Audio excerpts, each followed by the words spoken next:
Chapter 6. The heat woke her. It burned her skin like a torturer's glowing irons. She could barely move her head, for something held it fast. She pulled away and howled in pain, feeling the skin over her temple tear and split. She opened her eyes. The boulder on which she had been resting her head was dark brown from dry, congealed blood. She touched her temple and felt the remains of a hard, cracked scab under her fingers. The scab, which had been stuck to the boulder and then torn from it when she moved her head, now dripped blood and plasma. Ciri cleared her throat, hawked and spat out sand mixed with thick, sticky saliva. She raised herself on her elbows and then sat up, looking around.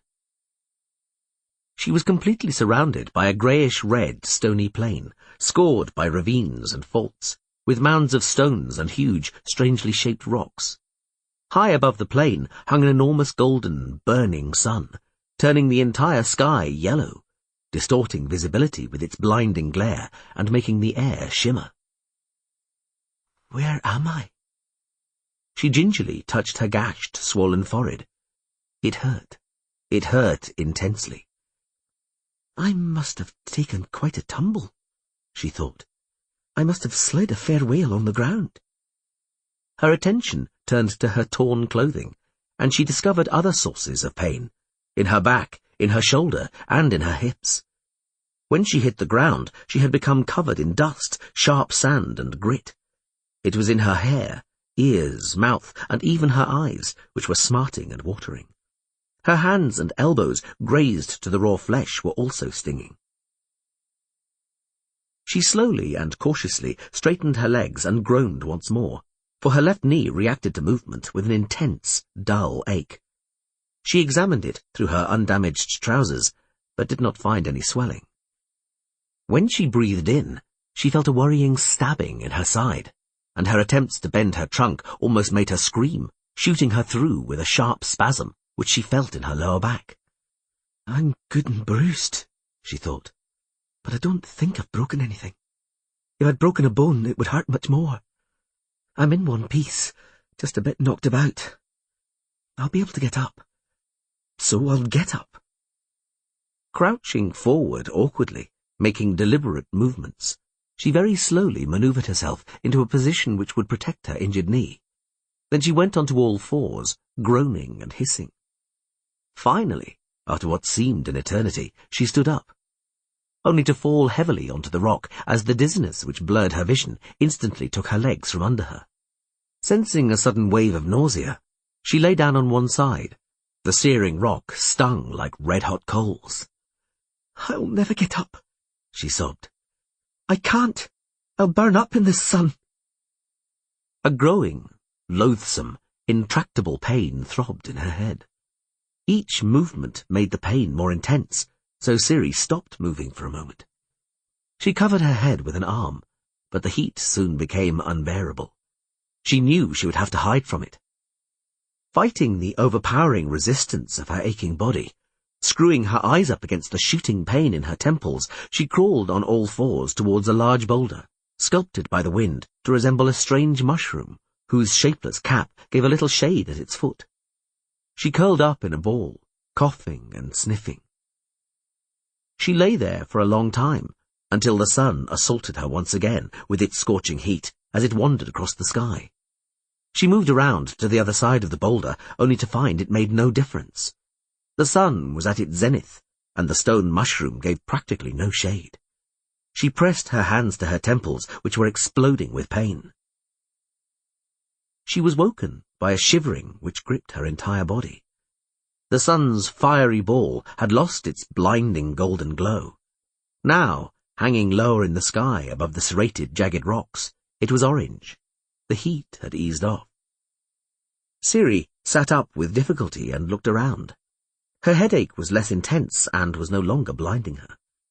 She touched her head and discovered that the heat had dried the blood on her temple, turning it into a hard, smooth crust. Her entire body still hurt, though, and it seemed to her there was not a single place free of pain. She hawked, sand grating between her teeth, and tried to spit, unsuccessfully. She leaned back against the mushroom-shaped boulder, which was still hot from the sun. At last the heat is broken, she thought. Now, with the sun sinking in the west, it's bearable, and soon night will fall. She shuddered. Where the hell am I? How do I get out of here? And which way? Which way should I go? Or perhaps I should stay in one place and wait until they find me. They must be looking for me. Geralt, Yennefer, they won't just leave me here. She tried to spit again, and again she could not. And then she understood. Thirst. She remembered. Back then, during her escape, she had been tortured by thirst. There had been a wooden canteen tied to the saddle of the black horse she had been riding when she was escaping towards the Tower of Gulls. She remembered it distinctly, but she had been unable to unfasten it or take it with her. She'd had no time. And now it was gone. Now everything was gone. There was nothing save sharp, scalding stones, save a scab on her temple that pulled her skin tight, save the pain in her body and her parched throat, which she couldn't even give relief to by swallowing. I can't stay here. I have to go and find water. If I don't find water, I'll die. She tried to stand, cutting her fingers on the stone mushroom. She got up. She took a step, and with a howl, she toppled over onto her hands and knees, her back arching as spasms of nausea gripped her. Cramps and dizziness seized her so intensively she had to lie down. I'm helpless and alone. Again. Everyone has betrayed me, abandoned me, left me all alone. Just like before.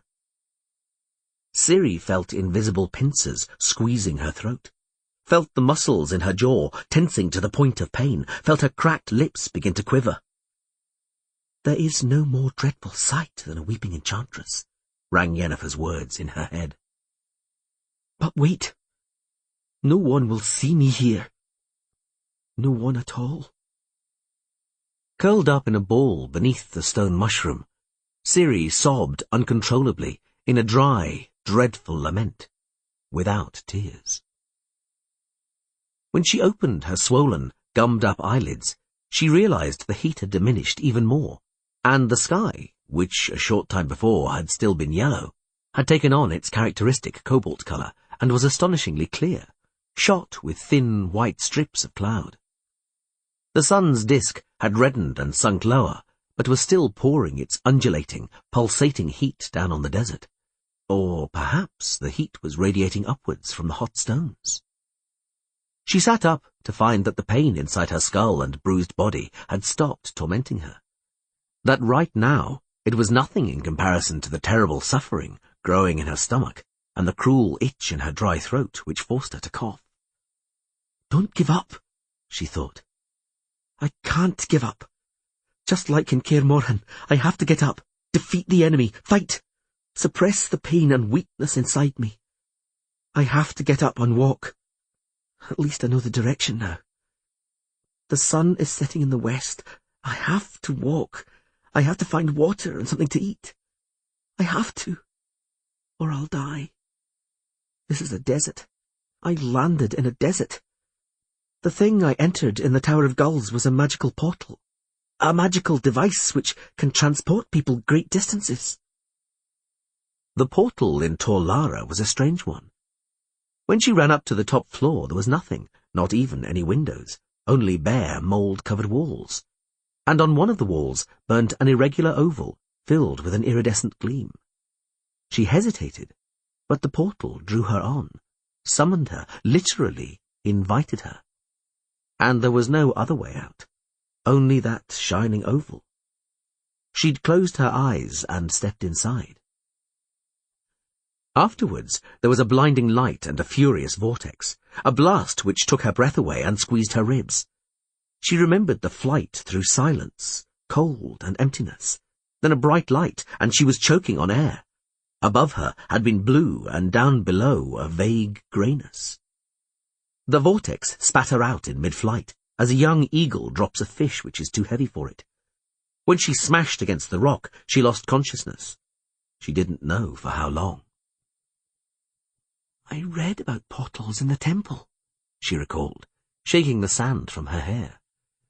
Some books mentioned teleportation portals, which were either distorted or chaotic.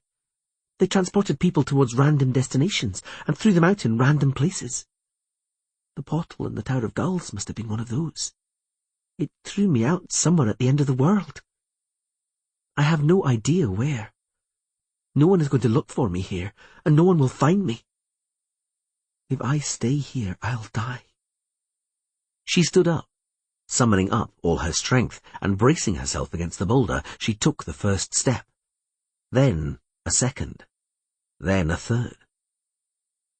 The first steps made her aware that the buckles of her right shoe had been torn off, and the flapping upper made walking impossible. She sat down, this time intentionally and deliberately, and carried out an inspection of her clothes and equipment. While she concentrated on this task, she forgot about her exhaustion and pain. The first thing she discovered was the dagger. She had forgotten about it, and the sheath had slid around to her back. Next to the dagger, as usual, was a small pouch on a strap. It had been a present from Yennefer. It contained things a lady always ought to have. Ciri untied it. Unfortunately, a lady's standard equipment had not foreseen the situation she was now in. The pouch contained a tortoiseshell comb, a knife, and a combination knife and nail file, a packed, sterilized tampon made from linen fabric, and a small jade casket containing hand ointment. Ciri rubbed the ointment into her cracked face and lips at once, then greedily licked the ointment from her lips. Without much thought, she went on to lick out the entire box, revelling in its greasiness and the tiny amount of soothing moisture. The chamomile, ambergris, and camphor used to perfume the ointment made it taste disgusting, but they acted as stimulants. She strapped the shoe to her ankle with a strip she had ripped from her sleeve, stood up, and stamped several times to test it. She unpacked and unfurled the tampon, making a wide headband from it to protect her injured temple and sunburnt forehead. She stood, adjusted her belt, shifted the dagger nearer to her left hip, and instinctively drew it from its sheath, checking the blade with her thumb. It was sharp. She knew it would be.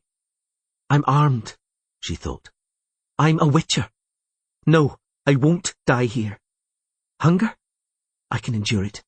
In the temple of Melitele, it was occasionally necessary to fast for up to 2 days.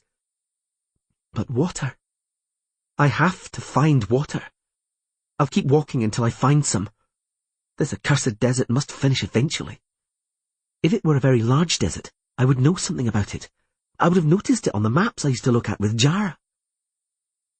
Jara? I wonder what he's doing now. I'll set off, she decided. I'll walk towards the west. I can see where the sun sets. It's the only certain direction. After all, I never lose my way. I always know which way to go. I'll walk all night if I have to. I'm a witcher. When I get my strength back, I'll run like I used to on the trail at Kaer Morhen. That way, I'll get to the edge of the desert quicker. I'll hold out. I have to hold out. Ha! I bet Geralt's often been in deserts like this one, if not in even worse ones. Off I go. After the first hour of walking, nothing in the landscape had changed. There was still nothing at all around her, apart from stones, greyish-red, sharp, shifting underfoot, forcing her to be cautious. There were scrawny bushes, dry and thorny, reaching out to her from clefts in the rocks with their contorted branches. Ciri stopped at the first bush she encountered, expecting to find leaves or young shoots which she would be able to suck and chew. But the bush only had sharp thorns which cut her fingers. It didn't even have any branches suitable to break off and use as a stick. The second and third bushes were no different, and she ignored all the rest, passing by them without stopping. Dusk fell quickly. The sun sank over the jagged horizon, and the sky lit up red and purple. As darkness fell, it became cold. At first she greeted it with gladness, for the coolness soothed her sunburnt skin.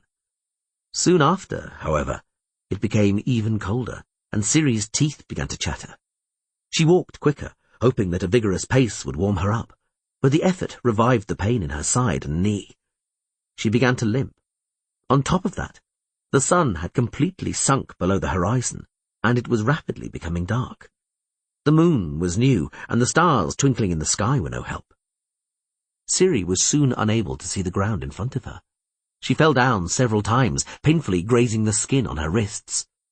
Twice she caught her feet in clefts in the rocks, and only her well-drilled reactions as she was falling saved her from twisting or breaking an ankle. She realized it was no good. Walking in the dark was impossible. She sat down on a flat basalt slab, feeling overwhelming despair. She had no idea if she was heading in the right direction, and had long since lost sight of the point where the sun had disappeared over the horizon. There was now no sign whatsoever of the glow which had guided her during the first hours after nightfall. Around her was nothing but velvety, impenetrable blackness, and bitter cold. Cold which paralyzed, which bit at the joints, forcing her to stoop and tuck her head down into her painfully hunched shoulders. Ciri began to miss the sun, even though she knew its return would mean another onslaught of unbearable heat descending upon the rocks. Heat which would prevent her from continuing her journey. Once again, she felt the urge to cry rising in her throat, and a wave of desperation and hopelessness overcoming her. But this time, the desperation and hopelessness transformed into fury. "I will not cry!" she screamed in the darkness. "I am a witcher! I am an enchantress!" Ciri lifted her hands and pressed her palms against her temples. "The power is everywhere. It's in the water, in the air, in the earth." She quickly stood up, held her hands in front of her, and then slowly and hesitantly took a few steps, feverishly searching for an underground spring. She was fortunate. Almost immediately she felt a familiar rushing sound, a throbbing in her ears, and the energy emanating from a water vein hidden deep within the earth. She imbibed the power with cautious inhalations, which she gradually released, knowing she was weak and that, in her state, a sudden shortage of oxygen to the brain might render her unconscious and thwart all her efforts. The energy slowly filled her up, giving her a familiar, momentary euphoria. Her lungs began to work more strongly and more quickly. Ciri brought her accelerated breathing under control. Too much oxygen to the brain too rapidly could also have fatal consequences. She'd done it. "First the aching," she thought. "First the paralyzing pain in my shoulders and thighs, then the cold. I have to raise my body temperature." She gradually recalled the gestures and spells. She performed and uttered some of them too hurriedly, and was instantly seized by cramps and convulsions. A sudden spasm and dizziness made her weak at the knees. She sat down on a basalt slab, stilled her shaking hands, and brought her fractured, irregular breathing back under control. She repeated the formulas, forcing herself to be calm and exact, to concentrate and totally focus her will. And this time, the result was immediate. She rubbed the warmth, sweeping through her into her thighs and neck. She stood up, feeling the exhaustion vanish and her aching muscles relax. "I'm an enchantress!" she cried in triumph, holding her arms up high. "Come, immortal light, I summon you! Iandrian va avich ein!" A small, warm sphere of light floated from her hands like a butterfly, casting shifting mosaics of shadow on the stones. Moving her hand slowly, she stabilized the sphere, guiding it so that it was hanging in front of her. It was not the best idea. The light blinded her. She tried to move the sphere behind her back, but again with a disappointing result. It cast her own shadow in front of her, making visibility worse. Ciri slowly moved the shining sphere to the side and suspended it just above her right shoulder. Although the sphere was nowhere as good as the real magical Eine, the girl was extremely proud of her achievement. "Ha!" she said proudly. "It's a pity Yennefer can't see this." She began to march, jauntily and vigorously, striding quickly and confidently, choosing where to step in the flickering and indistinct chiaroscuro cast by the sphere. As she walked, she tried to recall other spells, but none of them seemed suitable or useful in this situation.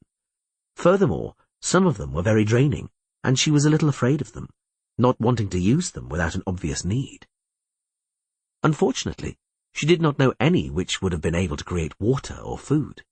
She knew spells like that existed, but didn't know how to cast any of them. The hitherto lifeless desert came to life in the light of her magical sphere. Ungainly, glossy beetles and hairy spiders scuttled away to avoid being stepped on. A small, reddish-yellow scorpion, pulling its segmented tail behind it, scurried swiftly across her path, disappearing into a crack in the rocks. A long-tailed green lizard, rustling over the stones, vanished into the gloom. Rodents, resembling large mice, ran nimbly away from her, leaping high on their hind legs. Several times she saw eyes reflected in the dark, and once she heard a blood-curdling hiss issuing from a pile of rocks. If she'd had thoughts of catching something edible, the hissing completely discouraged her from groping around among the rocks. She began to watch her step more cautiously, and in her mind's eye she saw the illustrations she had studied in Kaer Morhen. Giant scorpions, scarlatias, frighteners, wights, lamias, crab spiders, desert-dwelling monsters. She walked on, looking around more timidly and listening out intently, gripping the hilt of her dagger in her sweaty palm. After several hours, the shining sphere grew faint, and the circle of light it was casting shrank and became vague. Ciri, beginning to find it hard to concentrate, uttered the spell again. For a few seconds the ball pulsated more brightly, but soon after darkened and faded once more. The effort made her dizzy. Then she staggered, and black and red spots danced in front of her eyes. She sat down hard, crunching the grit and loose stones beneath her. The sphere finally went out completely. Ciri did not try any more spells. The exhaustion, emptiness, and lack of energy she felt inside precluded any chance of success. A vague glow arose on the horizon, far ahead of her. "I've gone the wrong way," she realized in horror. "I've muddled everything. I was heading towards the west at first, and now the sun's going to rise directly in front of me, which means—" She felt overwhelming fatigue and sleepiness, which not even the bitter cold could frighten away. "I won't fall asleep," she decided. "I can't fall asleep. I just cannot." She was woken by fierce cold and growing brightness, and brought back to her senses by the gut-wrenching pain in her belly and the dry, nagging, burning sensation in her throat. She tried to stand up. She couldn't. Her stiff, painful limbs failed her. Groping around with her hands, she felt moisture under her fingers. "Water," she croaked. "Water." Shaking all over, she got up onto her hands and knees and then lowered her mouth to the basalt slabs, frantically using her tongue to collect the drops which had gathered on the smooth rock and sucking up the moisture from hollows in the boulder's uneven surface. There was almost half a handful of dew in one of them, which she lapped up with sand and grit, not daring to spit. She looked around. Carefully, so as not to waste even the tiniest quantity, she used her tongue to gather the glistening drops hanging on the thorns of a stunted shrub which had mysteriously managed to grow between the rocks. Her dagger was lying on the ground. She could not remember drawing it. The blade was lustreless from a thin layer of dew. She scrupulously and precisely licked the cold metal. Overcoming the pain which made her whole body stiffen, she crawled on, searching out the moisture on other rocks. But the golden disk of the sun had already burst above the rocky horizon, flooding the desert with blinding yellow light and instantly drying them. Ciri joyfully greeted the burgeoning warmth, although she was aware that soon she would be mercilessly scorched and longing for the cool of the night again. She turned away from the glaring orb.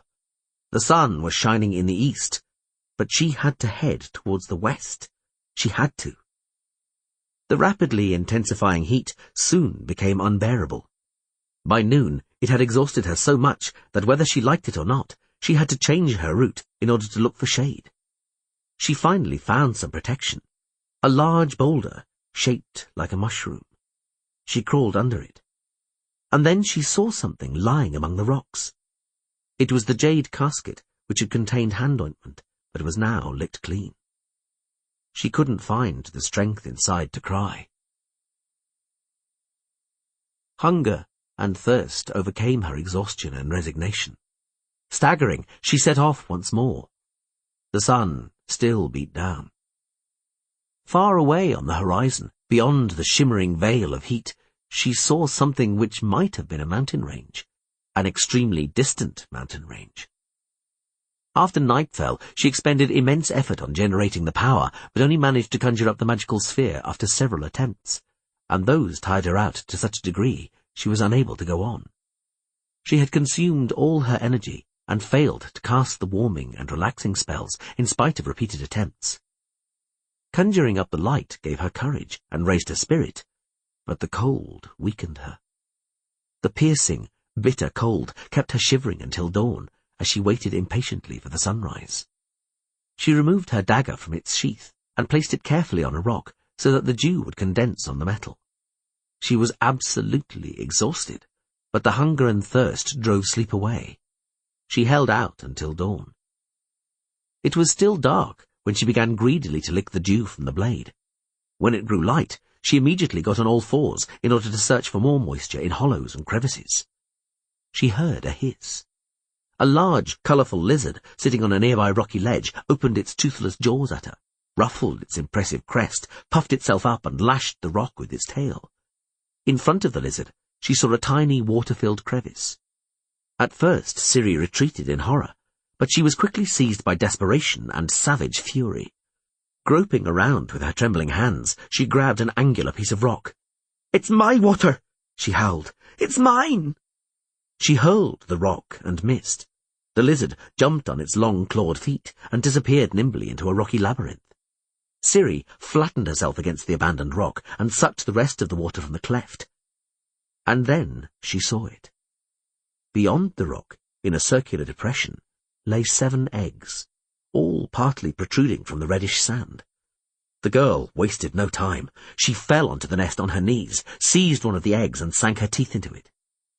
The leathery shell burst and collapsed in her hand, the sticky gunk running into her sleeve.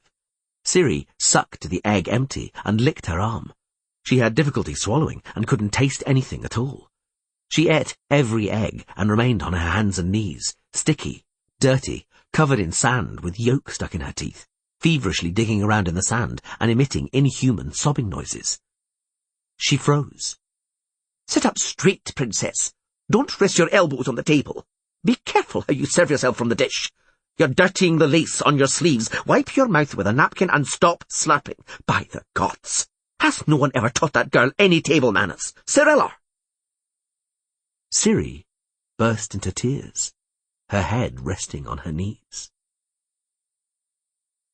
She endured the march until noon, when the heat defeated her and forced her to rest. She dozed for a long time, hidden in the shade beneath a rocky shelf. It wasn't cool in the shade, but it was better than the scorching sun. Eventually, her thirst and hunger frightened sleep away again. The distant range of mountains seemed to be on fire and sparkling in the sun's rays. "There might be snow lying on those mountain peaks," she thought. "There might be ice. There might be streams. I have to get there. I have to get there fast." She walked for almost the entire night. She decided to navigate using the night sky. The whole sky was bedecked in stars, and Ciri regretted not paying attention during lessons, not wanting to study the atlases of the constellations in the temple library. Naturally enough, she knew the most important of them, the 7 goats, the jug, the sickle, the dragon, and the winter maiden, but those were hanging high in the sky and would have been difficult to navigate by. She finally managed to select one bright star from the twinkling throng, which she thought was indicating the right direction. She didn't know what it was called, so she christened it herself. She named it the Eye. She walked. The mountain range she was heading towards did not get the slightest bit closer. It was still as far away as it had been the previous day, but it pointed the way. As she walked, she looked around intently. She found another lizard's nest containing 4 eggs. She spotted a green plant, no longer than her little finger, which had miraculously managed to grow between the rocks. She tracked down a large brown beetle and a thin-legged spider. She ate everything. At noon, she vomited up everything she had eaten and then fainted. When she came to, she found a patch of shade and lay curled up in a ball, her hands clutching her painful belly. She began to march again at sunset. She moved painfully stiffly. She fell down again and again, but got up each time and continued walking. She kept walking. She had to keep walking. Evening. Rest. Night. The eye showed her the way, marching until she reached the point of utter exhaustion, which came well before sunrise. Rest. Fitful sleep. Hunger. Cold. The absence of magical energy, a disaster when she tried to conjure up light and warmth. Her thirst only intensified by licking the dew from the dagger's blade and the rocks in the early hours. When the sun rose, she fell asleep in the growing warmth. She was woken by the searing heat. She stood up and continued on her way. She fainted after less than an hour's march. When she came to, the sun was at its zenith, and the heat was unbearable. She didn't have the strength to look for shade. She didn't have the strength to get to her feet. But she did. She walked on. She didn't give in. She walked for almost the entire following day and part of the night. Once again, she slept through the worst of the heat, curled up in a ball beneath a sloping boulder which was partly buried in the sand. Her sleep had been fitful and exhausting. She had dreamed of water. Water which could be drunk. Huge white waterfalls, framed in haze and rainbows. Gurgling streams, small forest springs shaded by ferns with their roots in the water. Palace fountains smelling of wet marble. Mossy wells and full buckets spilling over. Drops of water falling from melting icicles. Water. Cold, refreshing water, cold enough to make your teeth sting, but with such a wonderful, incomparable taste. She awoke, leapt to her feet, and began to walk back the way she had come. She turned around, staggering and falling. She had to go back. She had passed water on the way. She had passed a stream, gushing amongst the rocks. How could she be so foolish? She came to her senses. The heat subsided. Evening was approaching. The setting sun indicated the way west. The mountains. The sun could not possibly be at her back. Ciri chased away the visions and choked back her sobs. She turned around and began to march. She walked the entire night, but very slowly. She did not get far. She was dropping off to sleep as she walked, dreaming of water. The rising sun found her sitting on a rock, staring at the dagger's blade and her naked forearm. Blood is a liquid, after all. It can be drunk. She drove away the hallucinations and nightmares. She licked the dew-covered dagger and began to walk. She fainted. She came around, seared by the sun and the baking stones. Before her, beyond a shimmering heat haze, she saw the jagged, serrated mountain range. Closer, significantly closer. But she had no more strength. She sat up. The dagger in her hand reflected the sunlight and burned hot. It was sharp. She knew that. "Why do you torture yourself?" said the calm, pedantic voice of the enchantress, Tissaia de Vries. "Why do you condemn yourself to suffering? It's time you put an end to it." "No, I won't give in." "You will not endure this. Do you know how you die from thirst? Any moment now you will lose your mind, and then it will be too late. Then you won't be able to end it all." "No, I won't give in. I will endure it." She sheathed the dagger. She stood up, staggered and fell down. She stood up again, staggered and began to march. Above her, high in the yellow sky, she saw a vulture. When she came to again, she couldn't remember having fallen. She couldn't remember how long she had been lying there. She looked up at the sky. 2 more vultures had joined the first one, wheeling above her. She didn't have enough strength to get up. She realized this was the end. She accepted it calmly, almost with relief. Something touched her. It nudged her gently and cautiously on the shoulder. After such a long period of solitude, after so long surrounded by lifeless, motionless rocks, the touch made her jerk up in spite of her exhaustion. It made her attempt to jump to her feet. Whatever had touched her snorted and sprang back, stamping its feet noisily. Ciri sat up with difficulty, rubbing the encrusted corners of her eyes with her knuckles. "I've gone mad," she thought. Several paces in front of her stood a horse. She blinked. It wasn't an illusion. It really was a horse, a young horse, not much more than a foal. She was now fully awake. She licked her cracked lips and cleared her throat involuntarily. The horse jumped and ran some distance away, its hooves grating over the loose stones. It moved very strangely, and its coat was also unusual, neither dun nor grey. Perhaps the effect was just an illusion, created by the sunlight shining behind it. The horse snorted and took a few steps towards her. Now she could see it better, well enough to notice, in addition to its uncharacteristic coat colour, the strange peculiarities in its build. The small head, the extremely slender neck, the very thin pasterns and the long, thick tail. The horse stood and looked at her, holding its muzzle in profile. Ciri let out a quiet sigh. A horn, at least 2 spans long, protruded from the horse's domed forehead. "An impossible impossibility," thought Ciri, coming to her senses and gathering her thoughts. "There are no unicorns in the world. They've died out. There wasn't even a unicorn in the witch's tomb in Kaer Morhen. I've only read about them in the Book of Myths, in the temple. Oh, and there was an illustration of a unicorn in that Physiologus I looked through in Mr. Giancardi's bank. But the unicorn in that illustration was more like a goat than a horse. It had shaggy fetlocks and a goat's beard, and its horn must have been 2 ells long." She was astonished that she could remember everything so well, incidents that seemed to have happened hundreds of years before. Suddenly, her head spun and pain twisted her insides. She groaned and curled up in a ball. The unicorn snorted and took a step towards her, then stopped and raised its head high. Ciri suddenly recalled what the books had said about unicorns.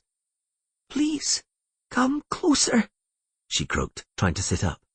"You may, because I am—" The unicorn snorted, leapt backwards and galloped away, waving its tail vigorously. But after a moment it stopped, tossed its head, pawed the ground with a hoof, and whinnied loudly. "That's not true," she whined in despair. "Jar only kissed me once, and that doesn't count. Come back." The effort of speaking blurred her vision, and she slumped down onto the rock. When she finally managed to raise her head, the unicorn was once more close by. Looking at her inquisitively, it lowered its head and snorted softly. "Don't be afraid of me," she whispered. "You don't have to. You can see I'm dying." The unicorn neighed, shaking its head. Ciri fainted. When she awoke again, she was alone, aching, stiff, thirsty, hungry, and all alone. The unicorn had been a mirage, an illusion, a dream, and had vanished like a dream. She understood that, accepted it, but still felt regret and despair, as though the creature really had existed, had been with her, and had abandoned her, just like everyone had abandoned her. She tried to stand, but could not. She rested her face on the rocks. Very slowly, she reached to one side and felt the hilt of her dagger. "Blood is a liquid. I have to drink." She heard the clatter of hooves and a snorting. "You've come back," she whispered, raising her head. "Have you really come back?" The unicorn snorted loudly. She saw its hooves close by, right beside her. They were wet. They were literally dripping with water. Hope gave her strength, filled her with euphoria. The unicorn led, and Ciri followed him, still not certain if she was in a dream. When exhaustion overcame her, she fell to all fours and then crawled. The unicorn led her among some rocks to a shallow ravine with a sandy bottom. Ciri used the last of her strength to crawl, but she kept going, because the sand was wet. The unicorn stopped above a hollow which was visible in the sand, whinnied and pawed powerfully with his hoof. Once, twice, 3 times. She understood. She crawled closer, helping him. She burrowed, breaking her fingernails, digging, pushing the sand aside. She may have sobbed as she did so, but she wasn't certain. When a muddy liquid appeared at the bottom of the hollow, she pressed her mouth to it at once, lapping up the water, muddy with sand, so voraciously that the liquid disappeared. It took immense effort for Ciri to control herself. She used the dagger to dig deeper, then sat up and waited. She felt the sand crunching between her teeth and trembled with impatience, but waited until the hollow filled with water again, and then she drank. She drank long. The 3rd time, she let the water settle somewhat, and then drank about 4 sand-free, sludgy mouthfuls. And then she remembered the unicorn. "You must be thirsty too, little horse," she said, "but you can't drink mud. No horse ever drank mud." The unicorn neighed. Ciri deepened the hollow, reinforcing the sides with stones. "Wait, little horse. Let it settle a little." Little Horse snorted, stamped his hooves and turned his head away. "Don't be cross. Drink." The unicorn cautiously brought its muzzle towards the water. "Drink, little horse. It isn't a dream. It's real water." At first, Ciri tarried, not wanting to move away from the spring. She had just invented a new way of drinking, by pressing a handkerchief she had soaked in the deepened hollow to her mouth, which allowed her to filter out most of the sand and mud. But the unicorn kept insisting, neighing, stamping, running away and returning again. He was calling her to start walking and was indicating the way. After long consideration, Ciri did as he suggested. The animal was right. It was time to go towards the mountains, to get out of the desert. She set off after the unicorn, looking around and making a precise mental note of the spring's location. She didn't want to lose her way, should she ever have to return there. They travelled together throughout the day.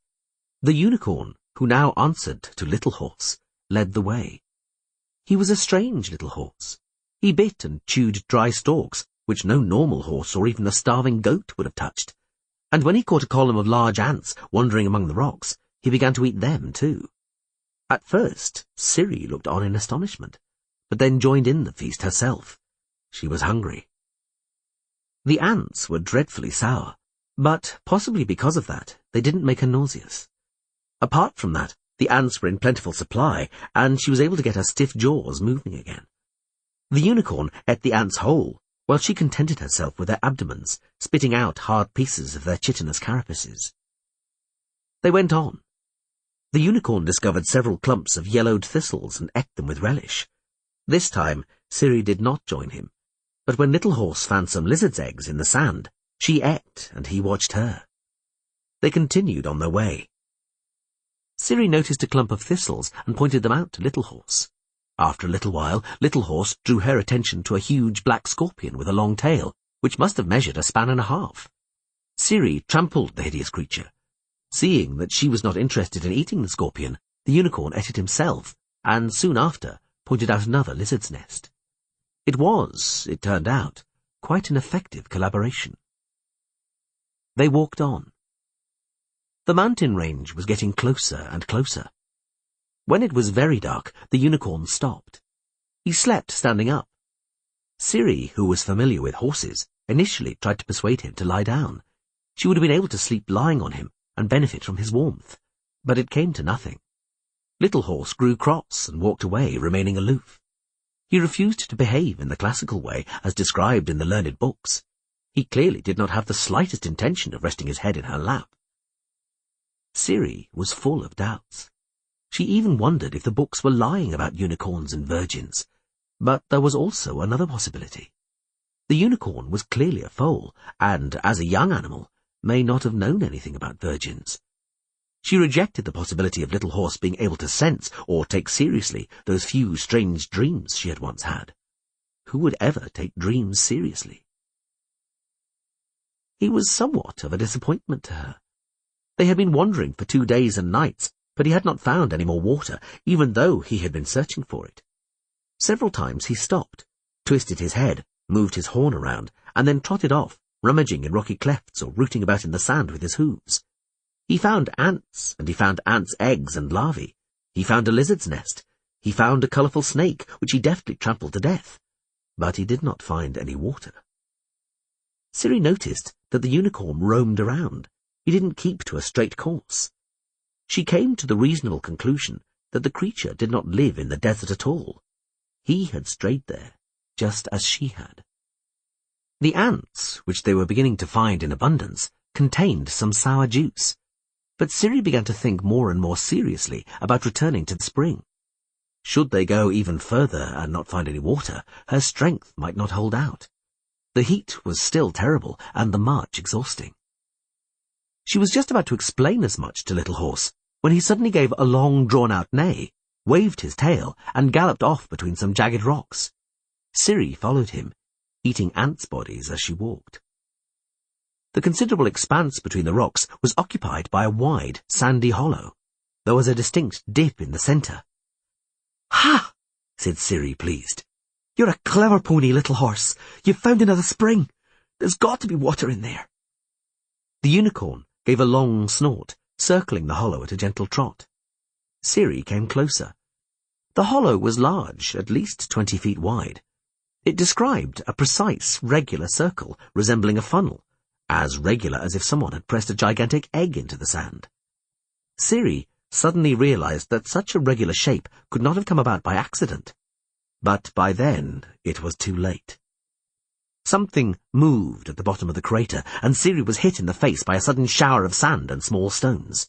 She leapt back, lost her balance, and realized she was sliding downwards.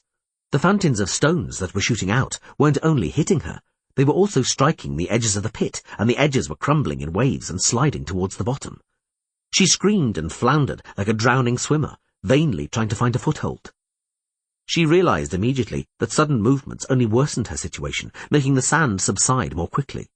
She turned over on her back, dug in with her heels, and spread her arms out wide. The sand at the bottom shifted and undulated, and she saw some brown, hooked pincers, at least a yard long, emerging from it. She screamed again, this time much louder. The hail of stones suddenly stopped raining down on her, flying instead towards the opposite edge of the pit. The unicorn reared, neighing frenziedly, and the edge collapsed beneath him. He tried to struggle free from the shifting sand, but in vain. He was getting more and more bogged down, and slipping more and more quickly towards the bottom. The dreadful pincers snapped violently. The unicorn neighed in despair and thrashed around, helplessly striking the slipping sand with his forehooves. His back legs were completely stuck. When he had slid to the very bottom of the pit, he was caught by the horrible pincers of the creature which was concealed in the centre. Hearing a frenzied wail of agony, Ciri screamed and charged downwards, wresting her dagger from its sheath. When she reached the bottom, she realized her mistake. The monster was hidden deep, and the dagger thrusts didn't even touch it through the layers of sand. On top of that, the unicorn, held fast in the monstrous pincers and being dragged into the sandy trap, was frantic with pain and squealing, blindly pounding away with its forehooves and risking fracturing its limbs. Witcher dances and tricks were useless here, but there was one quite simple spell. Ciri summoned the power and struck using telekinesis. A cloud of sand flew up into the air, uncovering the hidden monster, which had latched itself onto the squealing unicorn's thigh. Ciri yelled in horror. She had never seen anything so revolting in her entire life, not in illustrations, nor in any Witcher books. She would have been incapable of imagining anything so hideous. The monster was a dirty grey colour, plump and pot-bellied like a blood-gorged louse, and the narrow segments of its barrel-shaped torso were covered with sparse bristles. It appeared not to have any legs, but its pincers were almost the same length as its entire body. Deprived of its sandy refuge, the creature immediately released the unicorn and began to bury itself with a rapid, urgent wriggling of its bloated body. It performed this manoeuvre extremely ably, and the unicorn, struggling to escape from the trap, helped it by pushing mounds of sand downwards. Ciri was seized by fury and the lust for revenge. She threw herself at the monstrosity, now barely visible beneath the sand, and thrust her dagger into its domed back. She attacked it from behind, prudently keeping away from the snapping pincers, which, it transpired, the monster was able to extend quite far backwards. She stabbed again, and the creature continued to bury itself at astonishing speed. But it was not burying itself in the sand to escape.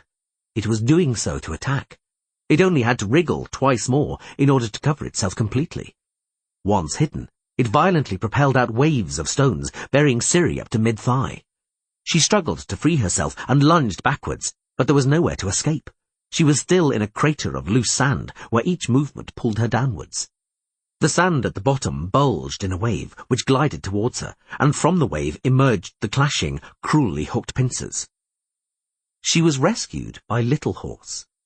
Slipping down to the bottom of the crater, he used his hooves to strike the bulge of sand, which betrayed the presence of the monster hidden just beneath the surface.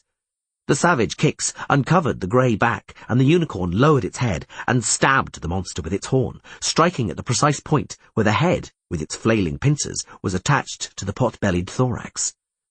Seeing that the pincers of the monster, now pinned against the ground, were helplessly raking the sand, Ciri leapt forward and thrust the dagger deep into its wriggling body. She jerked the blade out and struck again and again. The unicorn shook its horn free and drove its forehooves down powerfully onto the barrel-shaped body. The trampled monster was no longer trying to bury itself. It had stopped moving entirely. A greenish liquid darkened the sand around it. They climbed out of the crater with great difficulty. Ciri ran a few paces away and collapsed on the sand, breathing heavily and shaking under the waves of adrenaline which were assaulting her larynx and temples. The unicorn walked in circles around her. He was moving awkwardly. Blood dripped from the wound on his thigh and ran down his leg onto his fetlock, leaving a red trail as he walked. Ciri got up onto her hands and knees and was violently sick. After a moment, she stood up, swayed, and then staggered over to the unicorn. But Little Horse wouldn't let her touch him. He ran away, lay down and rolled on the ground. Then he cleaned his horn, stabbing it into the sand several times. Ciri also cleaned and wiped the blade of her dagger, still glancing anxiously at the nearby crater. The unicorn stood up, whinnied, and then walked over to her. "I'd like to look at your wound, Little Horse." Little Horse neighed and shook his horned head. "It's up to you. If you can walk, we'll set off. We'd better not stay here." Soon after, another vast sandbar appeared in their way, dotted all over with pits, which were hollowed out in the sand almost to the edge of the surrounding rocks. Ciri looked at them in horror. Some of the craters were at least twice as big as the one in which they had fought for their lives. They weren't brave enough to cross the sandbar by weaving their way between the craters. Ciri was convinced they were traps for careless creatures, and the monsters with the pincers lurking in them were only dangerous to the victims that fell in. By being cautious and staying away from the hollows, one could, conceivably, cut across the sandy ground without fear that one of the monsters would emerge and pursue them. She was sure there was no risk, but she preferred not to find out. The unicorn was clearly of the same opinion. He snorted and ran off, drawing her away from the sandbar. They made their journey longer by giving the dangerous terrain a wide berth, sticking close to the rocks and the hard, stony ground through which none of the beasts would have been capable of digging. As she walked, Ciri never took her eyes off the pits. Several times she saw fountains of sand shooting up from the deadly traps. The monsters were deepening and repairing their lairs. Some of the craters were so close to each other that the stones flung out by one monster ended up in other craters, disturbing the creatures hidden at the bottom, and then a terrible cannonade would begin, with sand whizzing and blasting around like hail. Ciri wondered what the sand monsters ate in this arid, desolate wilderness. She didn't have to wait long to find out. A dark object flew out of one of the nearby pits in a wide arc, falling close to them with a thump. After a moment's hesitation, she ran down onto the sand from the rocks. The object that had flown out of the crater was a rodent resembling a rabbit. At least it looked like rabbit fur, for the body was shrunken, as hard and dry as a bone, and as light and hollow as a pea pod. There wasn't a drop of blood in it. Ciri shuddered. Now she knew what the monsters preyed on. The unicorn neighed a warning. Ciri looked up. There was no crater in the near vicinity, and the sand was flat and smooth. And then, before her eyes, the smooth, flat sand suddenly bulged, and the bulge began to glide quickly towards her. She threw the shriveled carcass down and hurried back to the rocks. The decision to steer clear of the sandbar turned out to have been very sensible. They went on, skirting around even the smallest patches of sand, treading only on rocky ground. The unicorn walked slowly, limping. The cuts on his thigh continued to bleed, but he still refused to allow her to approach him and examine the wound. The sandbar narrowed considerably and began to meander. The fine, loose sand was replaced by coarse grit and then larger stones. They had not seen any pits for a long time now, so they decided to follow the path marked out by the remains of the sandbar. Ciri, although once again wearied by thirst and hunger, began to walk faster. There was hope. The rocky shoal was not what it seemed. It was actually the bed of a river with its source in the mountains. There was no water in the river, but it led to some springs which, although they were too small and produced too little water to fill the watercourse, were large enough to drink from. She walked more quickly, but then had to slow down because the unicorn could not keep pace with her. He was walking with visible difficulty, limping, dragging his leg and planting his hoof awkwardly. When evening came, he lay down. He didn't get up when she approached him. This time, he let her examine the wound. There were 2 cuts, one on each side of his extremely swollen, angrily red thigh. Both cuts were inflamed, both were still bleeding, and a sticky, foul-smelling pus was dripping along with the blood. The monster had been venomous. The next day, it was even worse. The unicorn could barely walk. In the evening, he lay down on the rocks and refused to get up. When she knelt down beside him, he swung his head and horn towards the wounded thigh and neighed. There was suffering in the neighing. The pus oozed more and more intensively, and the smell was repulsive. Ciri took out her dagger. The unicorn whinnied shrilly, tried to stand, and then collapsed rump first on the stone. "I don't know what to do," she sobbed, looking at the blade. "I really don't know. I'm sure I should cut open the wound and squeeze out the pus and the venom. But I don't know how. I might harm you even more." The unicorn tried to lift its head. It neighed. Ciri sat down on the rocks, clutching her head in her hands. "They didn't teach me how to tend wounds," she said bitterly. "They taught me how to kill, telling me that's how I could save people. It was one big lie, little horse. They deceived me." Night was falling, and it was quickly becoming dark. The unicorn was lying down, and Ciri was thinking frantically. She had collected some thistles and dry stalks, which grew in abundance on the banks of the dried-up riverbed. But Little Horse didn't want to eat them. He laid his head lifelessly on the rocks, no longer trying to lift it. All he could do was blink. Froth appeared on his muzzle. "I can't help you, Little Horse," she said in a stifled voice. "I don't have anything except magic. I'm an enchantress." She stood up and held out a hand. Nothing happened. She needed a great deal of magical energy, but there wasn't a trace of any here. She hadn't expected that. It astonished her. "But wait, there are water veins everywhere." She took a few paces, first in one direction and then in the other. She began to walk around in a circle. She stepped backwards. Nothing. "You damned desert!" she shouted, shaking her fists. "There's nothing in you! No water and no magic! And magic was supposed to be everywhere! That was a lie too! Everybody deceived me! Everybody!" The unicorn neighed. "Magic is everywhere. It's in water, in the earth, in the air, and in fire." Ciri slammed her fist angrily against her forehead. It hadn't occurred to her earlier, perhaps because among the bare rocks there hadn't even been anything to burn. But now she had a supply of dry thistles and stalks, and in order to create a tiny spark, she ought only to need the tiny amount of energy she could still feel inside. She gathered more sticks, arranged them in a heap, and piled dry thistles around them. She cautiously put her hand in. Yennefer. The pile of sticks glowed brightly. A flame flickered, then flared up, set the leaves on fire, consumed them and shot upwards. Ciri threw on more dry stalks. What now? She thought, looking at the flame coming back to life. Now to gather the energy. But how? Yennefer has forbidden me from touching fire energy. But I don't have a choice, or any time. I have to act now. The sticks and leaves are burning fast. The fire will go out. Fire.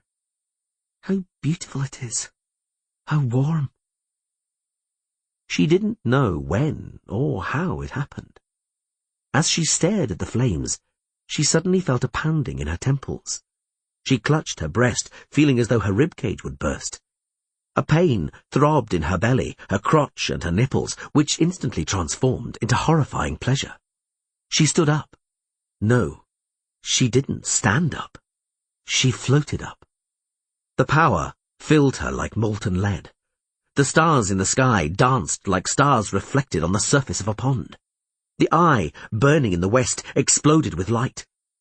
She took that light, and with it, the force. Heil, Yennefer! The unicorn neighed in a frenzy and tried to spring up, pushing with its forehooves.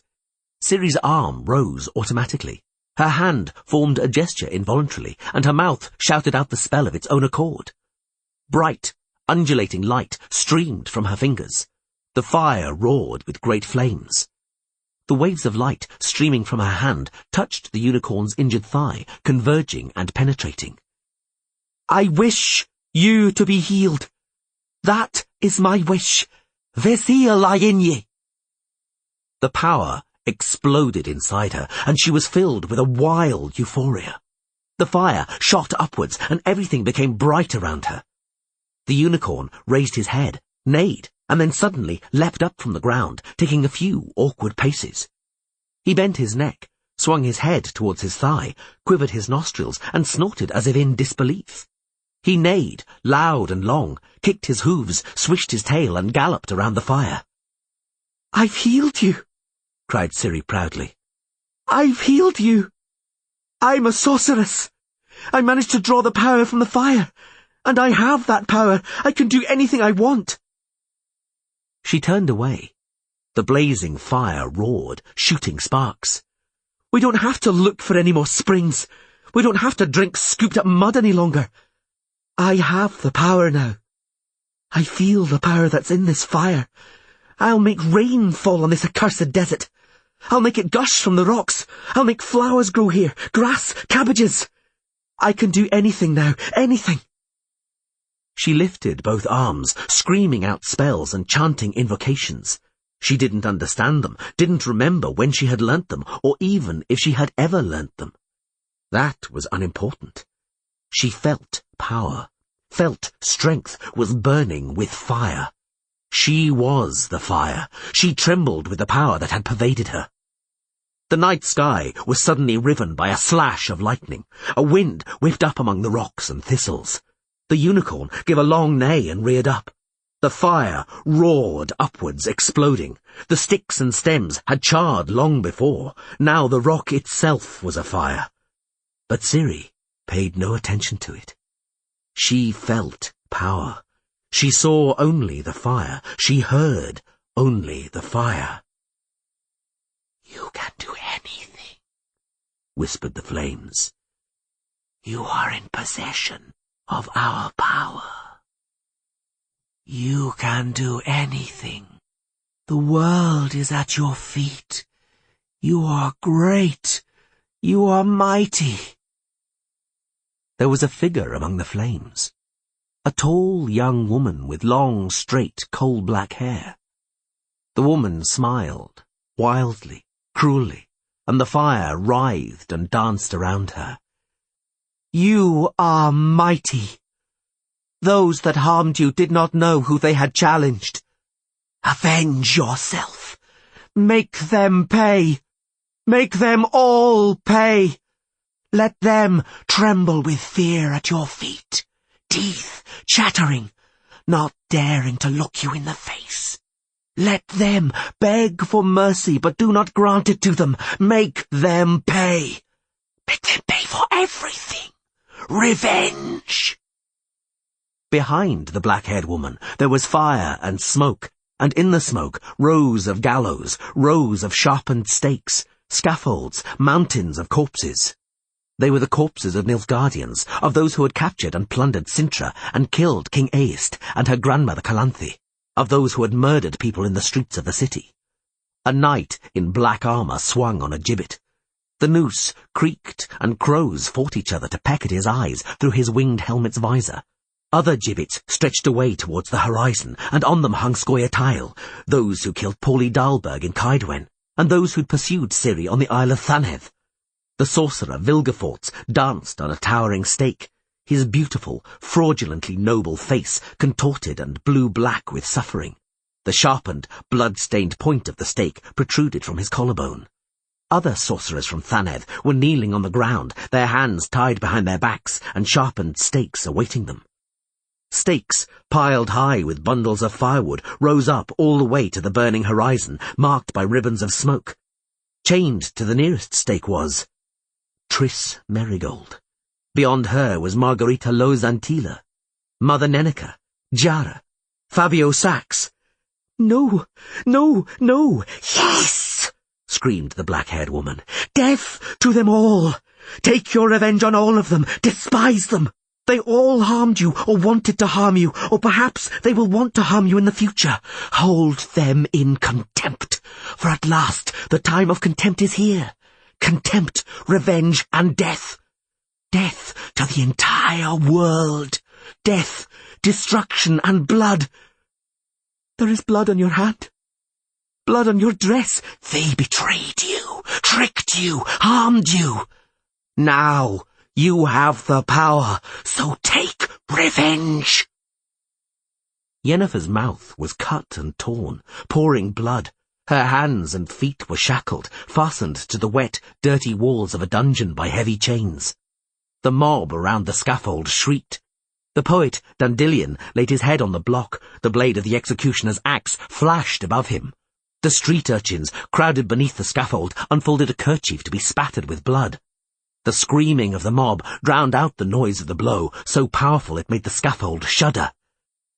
They betrayed you. They deceived and tricked you. To them you were a pawn, just a puppet on a stick. They used you. They condemned you to hunger, to the burning sun, to thirst, to misery, and to loneliness. The time of contempt and revenge is come. You have the power. You are mighty. Let the whole world cower before thee. Let the whole world cower before the elder blood. Now the witches were being led onto the scaffold. Yesemir, Eskil, Cohen, Lambert, and Geralt. Geralt was staggering, covered in blood. No! Fire surrounded her, and beyond the wall of flames was a furious neighing. Unicorns were rearing, shaking their heads and dashing their hooves against the ground. Their manes were like tattered battle flags, their horns were as long and sharp as swords. The unicorns were huge as war horses, much bigger than her little horse. Where had they come from? Where had so many of them come from? The flame shot upwards with a roar. The black-haired woman raised her hands, and they were covered in blood. The heat billowed her hair. Let it burn, Falka. Let it all burn. Go away. Be gone. I don't want you. I don't want your power. Let it burn, Falka. Let it burn. I don't want to. You do. You desire this. Desire and lust seethe in you like a flame. The pleasure is enslaving you. It is might. It is force. It is power. The most delicious of the world's pleasures. Lightning, thunder, wind, the thudding of hooves, and the neighing of unicorns galloping with abandon around the fire.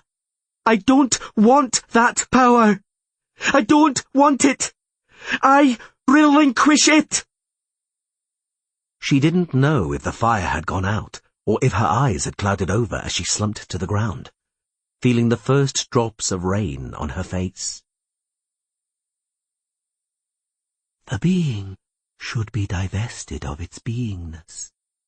It cannot be allowed to exist. The being is dangerous. Confirmation? Negative. The being did not summon the power for itself. It did it to save Ihuarahuax. The being feels sympathy. Thanks to the being, Ihuarahuax is once more among us. But the being has the power. Should it wish to make use of it, it will not be able to use it. Never. It relinquished it. It relinquished the power, utterly. The power disappeared. It is most curious. We will never understand these beings. We do not need to understand them. We will remove existence from the being, before it is too late. Confirmation? Negative. Let us leave this place. Let us leave the being. Let us leave it to its fate. She did not know how long she lay on the rocks, trembling, staring at the changing colours of the sky. It was by turns dark and light, cold and hot, and she lay powerless, dried out like that dead rodent's carcass, sucked dry and thrown from the crater. She did not think about anything. She was alone. She was empty.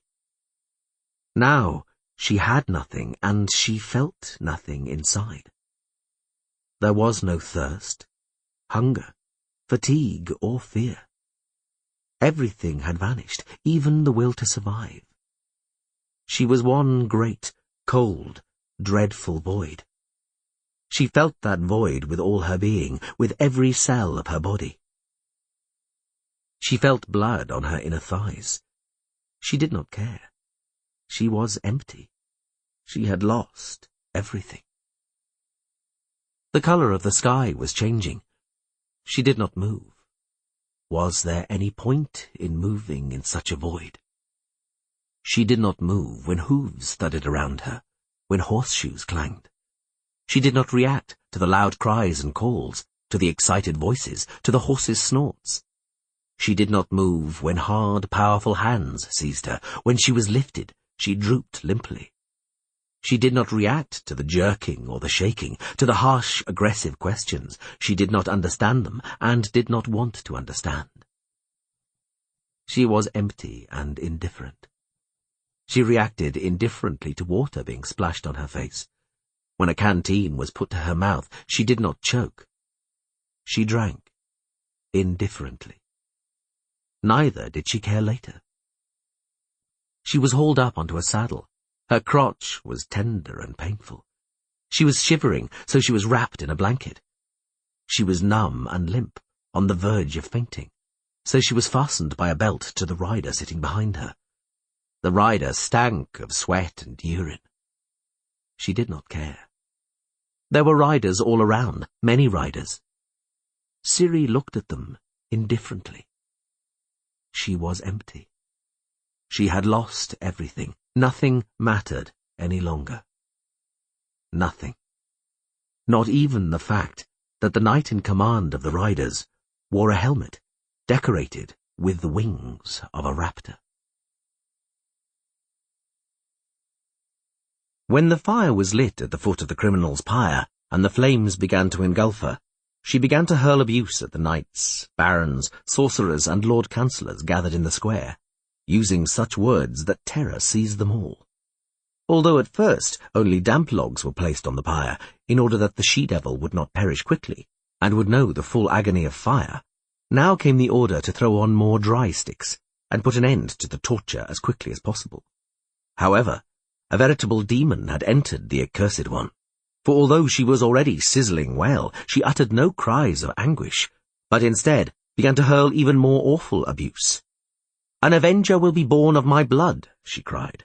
From my tainted elder blood will be born the avenger of the nations and of the world. He will avenge my torment. Death, death and vengeance to all of you and your kin. Only this much was she able to cry out before the flame consumed her. Thus perished Folka. Such was her punishment for spilling innocent blood. Roderick de Novembre, The History of the World, Volume 2.